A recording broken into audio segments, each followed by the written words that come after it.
Japan is a canary in the coal mine for many, many of the financial problems that the Western world is experiencing, the demographic problems that many countries are experiencing. Japan's at the forefront of all of them, except for maybe South Korea. And I want to know what they plan to do about it, what they're experiencing right now, and what it means for us. Japan is having fewer babies than ever before. Meanwhile, the number of very elderly people... By the way, my solution for this, I've already solved this problem in Lemonade Stand Podcast. My solution for it was to airdrop in Elon Musk and Anthony Edwards so they could have lots of unprotected sex or IVF babies, and we'll turn this whole fucking country around. People is at a record. And Nick Cannon. Nick Cannon could help too. How many kids does Nick... Doesn't Nick Cannon have like 14 kids? I knew somebody who said they coached Nick Cannon's kids. Not all of them, but some of them. I made a joke or something, and he's like, yeah, he's a good dad, though. Like, he pays for stuff. He has 12 kids with 6 different women. Wow, that's wild. It's like just paying for stuff is not the bare minimum for... Okay. High. This year brings the country to a tipping point, known as the 2025 problem, with Japan's huge post-war baby boom generation now all in their mid to late 70s. Jesus. When it comes to living with a shrinking and aging population, the data clearly shows that Japan is ahead of other countries, but also that its path isn't unique. And neither... Damn, China's bad too. I mean, I knew China was bad, but I thought Japan was worse. China's basically South Korea. That's horrendous. I've heard China even inflates their current population. They fell under 1 billion, but still say they're above 1 billion, is my understanding. Neither are the potential solutions. So the rest of the world is watching to find out, can a country shrink and grow old gracefully without losing its economic power and making success much harder to come by for the young? They keep saying it makes success harder to come by for the young. And I could see that. But I could also see a Children of Men style thing, if you've seen that movie, where the kids are so pampered and successful because they have no competition. You know, it really depends on what the taxation is like.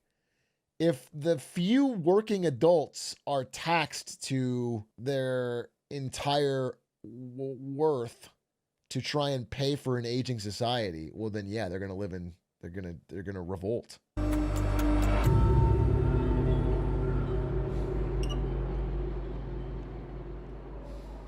In the minute since this film started, an average of 3 Japanese have died. 1.3 babies have been born. That means the population has shrunk by 1.7 people. Oh, damn. Every minute, R.I.P. every day, every year.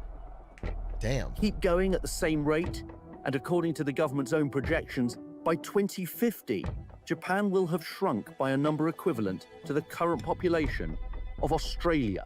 これまで人類が経験したことのない異常に激しい変化を経験する For 20 years, I've been covering Japan, and the most consistent story through that time has been demographics. The low birth rate, the shrinking population, and what the government has been trying to do to address all of that. If like none of it's worked. The 2025 problem is that everyone born in Japan's baby boom years between 1947 and 1949 is now in their mid to late 70s.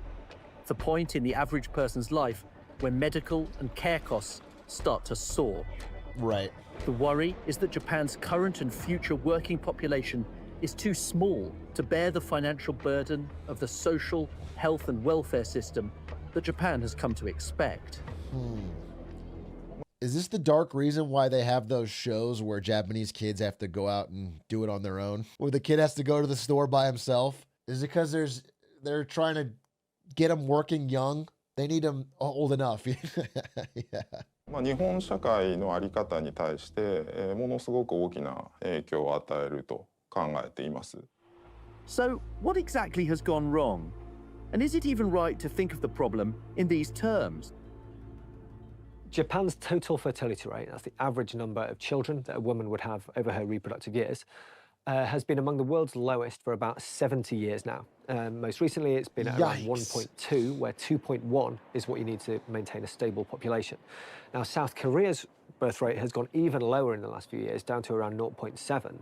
But that's happened much more recently. What makes Japan interesting is that it takes several decades for a low birth rate to start having these big societal impacts. So the fact that Japan started that journey so long ago means it is the place to watch to see what this means for society.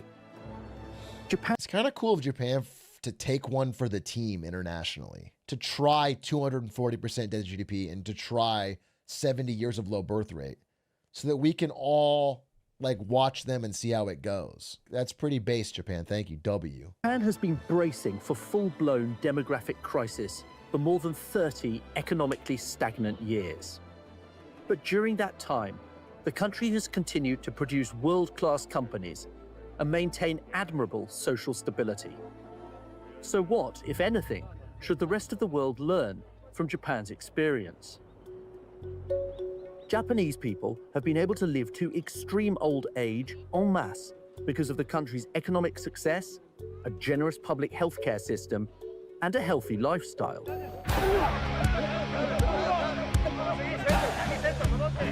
Japanese people live longer because they play rugby in their old age. I can't imagine that. I don't think statistically that has any impact. I mean, I know that they walk more. I know that they eat a healthier diet is probably 90% of it. I don't think it's full contact rugby. The Fuwaku Rugby Club organises its teams by age. The players wearing yellow shorts are in their 70s. Spring chickens compared to those in purple who are in their 80s. 副理事長の丸山克彦です。現在73歳。かれこれ60年近く。 Why aren't these people running for office? Are they stupid? They're in their 80s. They should be making the laws that govern the nation they live in. They should be setting up a system that brings all the wealth to people like them. I was too young. I was still learning. They don't want to settle down yet and become the man. They're still going to smoke weed and play rugby for at least another decade. ラグビーのプレーをし続けてます。これからも100歳でトライをすることを目標に頑張ります。 Today, they're just training. But these boys are too tough for walking or touch rugby. They play the game full contact with no holds barred. And some of the players, including Mr. Mario... Bro, that sounds crazy to me. Playing full contact rugby in your 80s is just asking to have a serious injury. Like, there is just no fucking way someone isn't getting one wrong hip check, you know? And Maruyama still have a surprising turn of speed. 僕も今73だけど、だいたい40代のつもりでいつもいるんだけど、緊張感を持ち続ければ常に若さが保てると。 Mr. Maruyama and his friends may be fighting fit. is this a psyop by the Japanese government to kill off old people? Is Japan trying to make rugby seem cool to old people so they all fucking kick the bucket? But in official terms, they define Japan's crisis. The baby boomers were born just after the Second World War, and as young adults, they drove the country's economic miracle through the 70s and 80s. 僕の若い頃、みんなやっぱり希望を持ってたんじゃないかな。自分は将来何になりたいというものを明確なものを持ってたし、で今の若い人たちはなんかそういうのが足りないんじゃないかな。 In 2020, Bro, I wonder why. There's two of you to every one of them, and they have to work twice as hard to pay for your fucking rugby lessons. You own all the property. the last of this huge generation turns 75 and officially enters the state of extreme old age, with all that implies for welfare, pensions, and the burden of care. That might have been manageable if there was a large, younger population to support them. The 2025 problem is that unless something radical changes, there isn't. On the second Monday in January every year, tens of thousands of 20-year-olds head to shrines like Meiji Jingu in Tokyo for a coming-of-age ceremony. It's a tradition that goes back over 1,300 years and marks the official transition into adulthood in Japanese society. Okay. For many, it represents a clear step into their future. Thoughts of career, marriage, and families are all wrapped up in the day's celebrations. But for 2 decades, the day has been increasingly bittersweet. Oh, no. A moment for Japan to assess just how small its cohort of new adults has become. In 2024, only 720,000 babies were born in Japan. That's a 5% decline from 2023, and the 9th year of decline in a row. Yikes. It's also the lowest since modern record keeping began in 1899. Dude, that is crazy. It could be the lowest ever, realistically. Yeah, because you can't imagine pre-1899, you know, outside of like when the population wasn't there. Why did they miss 3 years? In the mid-40s? I wonder why. Oh, yeah, what happened in 66, dude? What happened here? Everyone just stopped fucking for a year. What is this? Everyone just forgore? Damn, it's crazy how horny World War II made everybody. Damn, dude. It's crazy. They get back from World War II and they just fucked like rabbits. Based on this chart, the thing that would save Japan is World War III. Another world war would get them right back in the bed. I'm just spitballing ideas here. Looking at the queues of couples lining up to have their picture taken in front of Tokyo Station as the sun goes down, and you'd think that marriage must be booming here. But look closer, and about half of the couples are visiting from elsewhere in Asia. Also in 2024, only 500,000 couples got married. For Japan, that's critical. All but 3% of Japanese babies are born to parents who are married. So for all the talk about dual income, no kids relationships, what we actually see across all sorts of countries, Japan just being one, is not a rise in the number of people who are happily married or cohabiting, choosing not to have kids. It's a reduction in the number of people coupling up at all. But the simple number of couples out there who even could have kids if they want has fallen a lot. Kanako and Takeshi got married on paper in 2024. On paper? But have come to the 2,000-year-old Okunitama Shrine in the Fuchu district of Tokyo to make a proper show of it. Oh, okay. I see. Their baby is 5 months old and is the only guest. To save money, they're just having their pictures taken rather than a big ceremony. その中で結婚式披露をやる人っていうのは経済的な理由でできないとかやる必要がない希薄化されて大体全体の半分ぐらい。Statistically, Kanako and Takeshi are likely to have a second child. The overall fertility rate in Japan, the average number of children born to a woman in her lifetime, is a stubbornly low 1.2. But when only looking at married Japanese women, the rate goes right up to 1.9, which is actually higher than the overall rate in the US. Okay. The sad reality for Japan, and in particular for Japanese men, is that we're not looking at a collapse in the desire for wedded bliss. The problem is that Japan's 30-year tussle with stagnant wages means that there's now a surplus of what some, perhaps cruelly, describe as economically unattractive men, who are seen or see themselves as poor marriage material. I see. We talk a lot about wage stagnation in the West, but in Japan, it's not just 1 decade that wages have barely grown, it's more than 3. And this matters particularly for young people who are getting out there into the labour market. Their economic and financial prospects are greatly diminished if wages in general aren't growing. That's really important in this birth rate conversation because research is consistently finding now that there's a strong relationship between people's socioeconomic status and whether or not they get into a relationship and have kids. I'm sure it wouldn't be much of a leap to draw a connection between this long-term wage stagnation and a government that has propped itself up with endless borrowed money to keep zombie companies afloat and reduce any impact on innovation or change for 30 years. It's just interesting how these economic choices by governments can lead to real societal-wide pain decades later. No, it's somehow wokeness. You think it's the wokeness in Japan? 家賃が高いわけですから、そういった、大都市圏生まれ、都市圏生まれの若者たちが結婚しようとすると、生活水準が上がる見込みがない。それだけの所得がある人、経済的な余裕がある人が結婚式をやるってことです。経済的な余裕がなければやらない。これも一つの要因になってます。格差社会が起きてるし。Japan first started to fret about its low birth rate towards the end of its boom years in the 1980s. But as with climate change, policies that require voters to prioritize long-term threat over short-term concerns are a tough sell. まあ、多く so の true. 人にとっては実感しづらい So と fucking 思いま true. す。影響が出るのはやはり、20年とか30年経ってから影響がはっきり出てきますので、非常にこう分かりにくい問題だと思います。Historically, policymaking has focused on getting already married couples to have larger families. But recently, there's been a shift. The Tokyo Metropolitan Government, which sees itself as a pioneer of unorthodox policy on this front, has said that its own staff only need to work 4 days a week to encourage dating. Hey, we covered this. Me and Aiden covered this. Not even on the podcast, but on the Clips channel.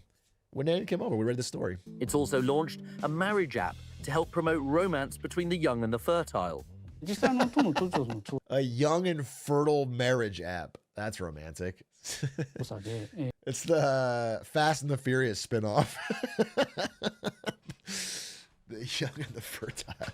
結婚に関心があるんだけれども、特に婚活、活動してないって方がそのうち7割いらっしゃるってことが分かりましたので、 The slogan is also family, yeah. 一歩後押しできるような形で取り組めないかということで。 But the truth, and everyone knows this at heart, is that measures like this will only go so far. Yup. The only way for Japan to make it past the 2025 problem in comfort and without social collapse is by allowing greater levels of immigration. Vidya is from Mumbai. She's one of about 800 Indians who've moved to Kirigaoka, a suburb between Tokyo and Yokohama, where she volunteers at a local cafe.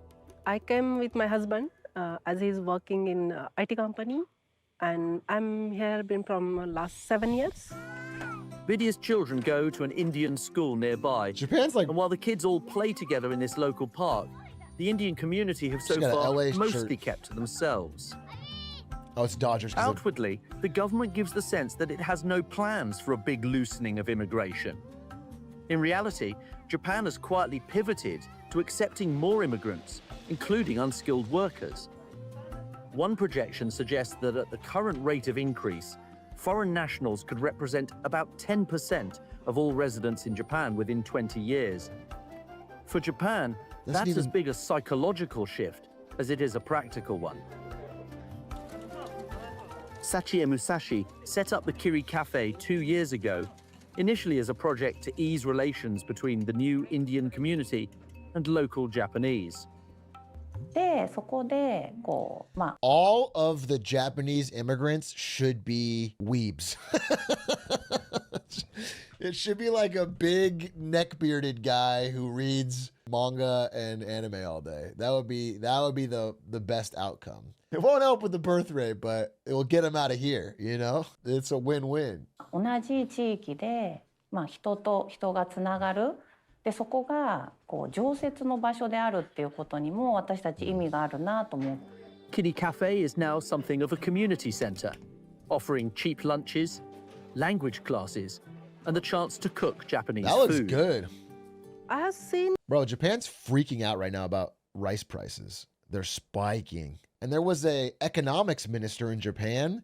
They asked him about it, and he goes, I don't buy my own rice. People give it to me. People fucking hate him. People want to murder him, dude. He's getting so much blowback. He's like, that was his answer. He's like, I don't buy it myself. Yeah, he resigned. Dude, they were so mad at him. I can't believe he said that. Did they make it domestically? Yeah, but not enough. I think it's what Kendrick was talking about in his recent album. He was talking about how rice production in Japan has not kept up with demand. And as they have to import more rice, there's a few solid rice importing nations, but there's not enough, is what he was trying to say. And it's getting more expensive because their currency is getting weaker. Japanese currency continues to devalue. Their borrowing costs continue to rise. This is happening this week. I mean, it's happening as we speak. Their 30-year just went up above 3%, which is fucking crazy because it's already artificially low. Nobody wants to loan them money, bro. Just print more money? No, but every time you do that, you devalue your currency. It's a vicious cycle. The food is like only ramen and noodles, like the Japanese food, that comes in mind first thing. But when I come here, I come to know, oh, there is different home cooked style food is also there.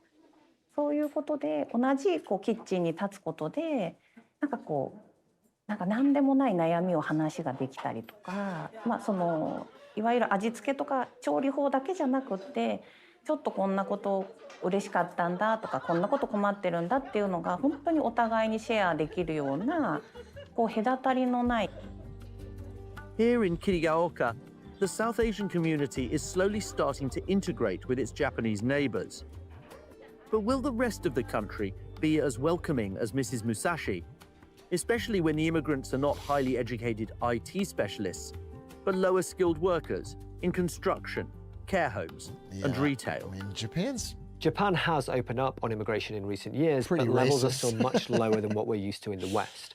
If we look at the most recent data, fewer than 5% of people in Japan were born overseas, compared to figures above 15% in countries like the UK, US, and Germany. If immigration does remain comparatively low and marriage and childbirth never recover, Japan is staring into a long and potentially painful old age.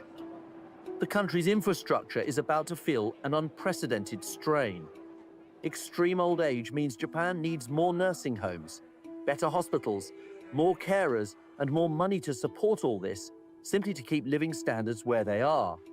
It's a massive headache, even after all these years of knowing that the 2025 problem was rumbling over the horizon. Over the last 45 years, the amount of money that the Japanese government spends on pensions and other... Here's what I would do if I was a politician. If I was president of Japan, what I would do is simply talk about solving the problem while personally getting wealthy using government connections, and then it's someone else's problem when I quit. Has anyone tried talking about solving it, but not really making any major changes, and then using your time in politics to get wealthy? The world needs this sort of radical change in approach.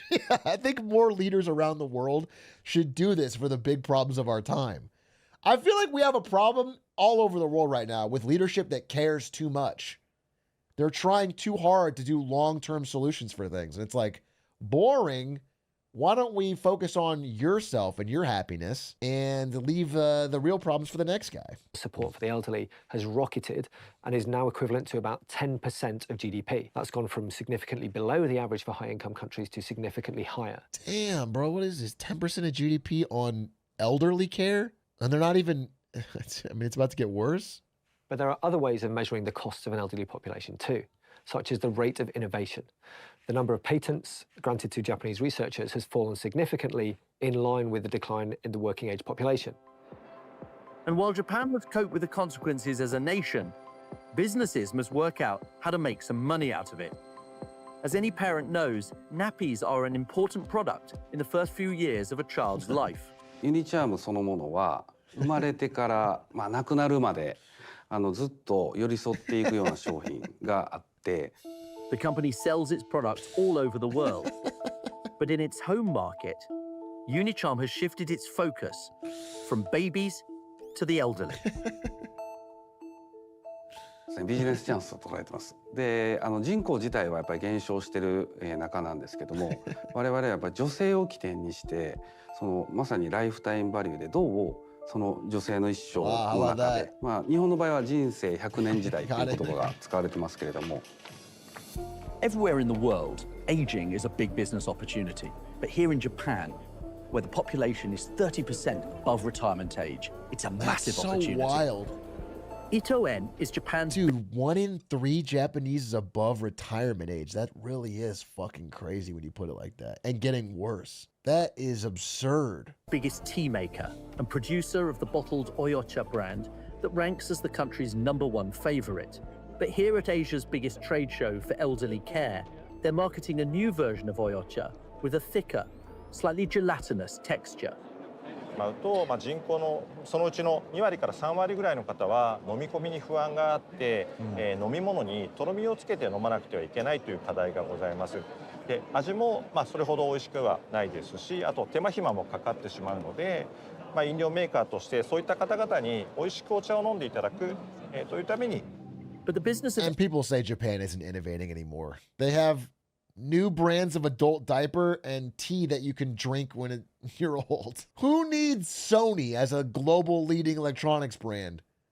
Okay, when you have thick tea. Elder care isn't just about adapting things for the old. Although nobody likes to talk about it much, Japan has to work out how to cope with what will, for the next 10 years at least, be a steadily rising number of dead. Tokyo Bay, with Haneda Airport in the background, is the perfect place to say goodbye to a loved one and scatter their ashes in the sea. But today, it's just us and the crew on board this boat. This is funerals by proxy, and we're scattering the ashes of 28 people with no friends or family present. Dude, that's so あと日本で sad. いうとお一人様の問題もやっぱり広がってきても手頃な値段で埋葬できる方を埋葬できる方法を選ばれる方が増えてくるんじゃない That's かなという so ふうに思います。 sad. Houseboat Club is currently Jesus. benefiting from Japan's skewed demographics. But in the long term, Japan's funeral business, like so many of the country's service industries, will ultimately start to shrink. The tale of Japan's economy over the past 35 years has been about matching anemic growth with the certainty of a declining population. But in China, the same period has been dominated by a different story, one of unparalleled economic growth. China is coming to the end of a 3 to 4 decade boom. And one of the reasons that it's starting to slow down in the domestic economy is the demographic headwind from the slowing growth in the population. 45 years ago, the Chinese Communist Party introduced its now infamous one-child policy. Right. That has artificially accelerated China's demographics onto a similar path to the one taken, willingly or unwillingly, by Japan. The reason the Communist Party introduced the one-child policy back in 1980 was because they were worried about a booming population at that time, and they thought they didn't have the resources to feed and clothe and house that population. As China developed, the population growth naturally declined on its own anyway. So you had this sort of double whammy. dual effect of the one-child policy and a natural decline in the fertility rate. While countries like China and also Japan and Korea are experiencing particularly acute versions of this demographic Nothing crunch, cute about it. some kind of story like this is playing out almost everywhere. In France and Germany, the working age population has already peaked and started to decline. Dude, it's kind of funny that Germany's is so different from France. Like, they share a border. They're both, like, similar economies, similar, you know what I'm saying? They're right there. It's you cross the border, you fuck that much less. I mean, France, the UK, these aren't even that bad. It's like a relatively steady birth rate. This is not even that bad. Relative change? And countries like the UK and US could soon be heading the same way. For more than 2 decades, we've understood the shape of the 2025 Germany banned the nuclear family. problem and the role that Japan's baby boomers would play in it. But all efforts to reverse it have failed. Japan's experience is a warning to the rest of the world. Demographic decline is on many national horizons. And yet, in spite of the mounting economic problems, Japan has done an excellent job of maintaining social stability, good health, and a globally competitive economy, even as its demographic time bomb has detonated. When the rest of the world catches up, it may come to realize that despite all of its failures, Japan's experience is actually what success looks like. That's ominous. That's ominous. Well, if Japan is a warning and a canary in the coal mine, what say we all take this information, let's file it away and do nothing about it. All right? Bada bing, bada boom. Toss that away. We'll deal with it when we get to that bridge. We'll cross that bridge when we come to it. That's a future us problem. When the Dutch ate their prime minister? The Dutch ate their prime minister? Historically speaking, prime ministers aren't food. But this little fact wasn't enough to stop those go-getting Dutch from chowing down on their own in 1672. Now, this raises a pretty obvious question. Why? Why did the Dutch eat their prime minister? Is that just a normal thing? Is that just like is that a delicacy there? Like in Germany, they have sauerkraut, and in the Netherlands, they have prime minister? All right, well, that sounds pretty How does tasty. someone go from being in a position of immense power to becoming food for an angry mob? So, a bit of background. In the mid-17th century, the young Dutch Republic was in a difficult situation. It was surrounded by hostile powers who were pretty keen to carve it up or at least permanently subjugate it. Yeah. You see, the Dutch Republic was rich. Yeah. incredibly rich. Yeah. Mostly due to its near monopoly on trade with Southeast Asia, which everybody else wanted. Yeah. Having so many enemies meant the war was somewhat inevitable. So the title of Prime Minister didn't exist back in 1653, and the formal head of the Dutch Republic was called the Stadtholder. Previously, this office had been held by the Princes of Orange and was 'Cause he holds the essentially an stat. elected monarchy. However, as of 1650, the office was left vacant after a quarrel between William II and officials from Holland. In the decades following this, the country was deeply divided between two political groups. The first group was the statists, those who favoured a loose federation and less centralised power. I do want to read more about the downfall of the Dutch quote-unquote empire, because they were the first global hegemon before even the UK. But I don't know enough about them. I don't know what internal struggles they had. I don't know how they fucked up and ruined their advantage. I know a lot about the UK and I know about the US, but I don't know a lot about the Dutch, and I would love to know more. And the second group were the Orangists, who wished for the return of a monarchical system under the House of Orange and a deeply centralised state. Without a stadtholder, the effective head of the country was the Grand Pensionary of Holland, the richest and most powerful of the United Provinces. And the man who held this position was Johan de Witt. De Witt was in many respects a moderate whose primary interest was protecting the flow of trade, and thus he wanted to avoid war at all costs. As such, de Witt prioritised the creation of a strong navy to deter anyone from interrupting said trade. Now, this policy worked well initially. When England fought a war in 1665 to pry some Dutch trade away from it, the Dutch promptly and decisively crushed the English navy. Nice. After this, de Witt was at the height of his popularity and power, and so sought to use this to settle his dispute with the Orangists, who were led by the young William of Orange. As Right. such, he implemented a law which meant that Holland no longer recognised the office of stadtholder, making it impossible for William to have control of the entire country should he rise to power. To put it mildly, this upset the Orangists, but there wasn't much they could do yet. Yeah, Things you're went wearing south in 1672 when King Louis XIV of France decided that the Dutch Republic's existence had gone on for a bit too long, and so he invaded. And things went poorly for the Dutch. Very poorly. So much so that 1672 is referred to as the Rampjaar, which directly translates to a year which in retrospect can safely be described as being pants. With the French army rampaging through the country, the Orangists demanded de Witt's head and made a failed attempt to assassinate him. He Okay. resigned the office of Grand Pensionary, but this wasn't enough since he could potentially return, and so the Orangists arrested de Witt's brother. When de Witt went to visit him, he was ambushed and killed by a mob, and said mob Jesus. subsequently ate him and his brother. Not all of them, that would be uncouth, but they did cook and eat some of them. We know this Jesus. from several sources who described it as actually being a fairly organised display of cannibalism, which is pretty rare. In the end, he was killed because the people of his country were in a state of raw panic, and the Dutch mob ate him because they hated him. He had kept They were being attacked by France and they panicked and ate their prime minister? Damn, bro. Dude, it's stress eating. It is stress eating.